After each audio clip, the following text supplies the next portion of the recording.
Salut tout le monde, j'espère que vous allez merveilleusement bien aujourd'hui. Attention, nouvelle semaine, nouvel épisode. T'es au courant, un perroquet fugue pendant 4 ans et revient en parlant espagnol. Alors, moi tout de suite, quelle est la nuance entre fuguer, voler ou aller prendre l'air? Parce que moi, pour moi, il a été volé. Clairement, le perroquet a été volé. Moi, c'est un Mexicano qui a fait le coup. Un Mexicain, j'en suis sûr et certain, c'est un Mexicain qui a fait le coup. Je vais vous expliquer pourquoi.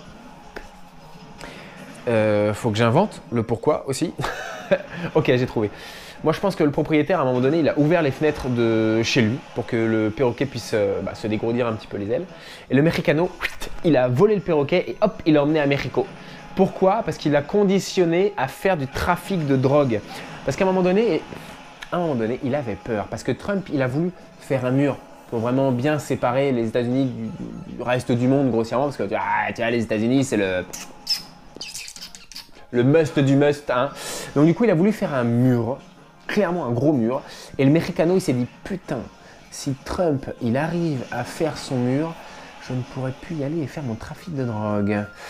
À tous les coups c'est un piège, le brigand aura soit électrifié le mur, soit bien gardé le mur, ou soit il aurait mis un champ de mine impénétrable devant le mur.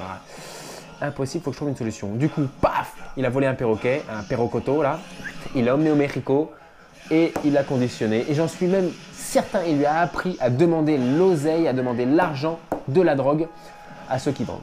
Argent, où est mon argent? Donnez-moi l'argent. Imaginez que tout ça est en espagnol, bien évidemment. Hein, mais moi, je pense que c'est ce qui s'est passé, j'en suis même persuadé. Et moi, je pense que ça tient debout. Hein. C'est peut-être la seule improvisation, qui a fait partie des seules improvisations où l'histoire tient la route. L'histoire, elle tient la route. Un perroquet fugue pendant 4 ans et revient en parlant espagnol. Disparu en 2010, Nigel a fini par retrouver le chemin de la maison en Californie. Une bonne nouvelle? Oui, sauf que l'animal a un peu changé. Désormais, il parle espagnol et réclame un certain Larry. Larry, moi je suis sûr que c'est le Mexicano qui l'a ramené au Mexico. Les retrouvailles commencent lorsque Teresa Mico, une vétérinaire à la recherche de son propre perroquet, est contactée par des commerçants qui ont trouvé un oiseau dans le jardin de leur établissement dans la ville de Torrance. Je ne sais pas si je le prononce bien, mais on ne sait jamais. Il ne s'agit pas de son perroquet, mais Teresa Mico ne renonce pas. Elle remonte la piste de son propriétaire via les documents de l'animalerie dans lequel il a été acheté. Il s'agit de Darren Check, un Britannique installé en Californie. J'ai su que c'était lui dès que je l'ai vu. Je suis allé chez lui, j'ai toqué. Je me suis présenté et ai demandé « Avez-vous perdu un oiseau ?» Il a d'abord dit non. Mais je crois qu'il pensait que je voulais lui dire qu'il avait perdu un animal récemment. Mais Darren Chick réalise ensuite que son animal de compagnie est revenu. « Il va très bien », confirme-t-il. « C'est bizarre. Mais j'ai su que c'était lui à la minute où je l'ai vu. » L'oiseau est un peu perturbé. Il ne parle plus qu'espagnol et a même mordu son propriétaire. Pour Teresa, ce comportement est normal et Nigel devrait s'assagir de lui-même. Mais tout ça ne dit pas qui est Larry. La suite la semaine prochaine. L'identité de Larry. Qui est-il? Ah, le pire épisode de l'année, c'est celui-là.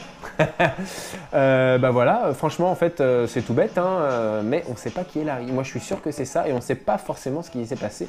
On ne sait pas s'il a été volé ou si c'est vraiment une fugue. Comment on peut dire ou affirmer mon oiseau ou mon animal de compagnie a fait une fugue? Imaginez, je pars de chez moi, je laisse le portail ouvert. Ma chienne, elle me court après parce qu'elle veut rester avec moi, elle me court après. Finalement, elle n'est plus à la maison, je rentre, je me dis bah, putain, elle a fait une fugue. Alors que finalement, elle voulait juste me retrouver et être avec moi. Tu vois, comment on peut qualifier la disparition de son animal par une fugue?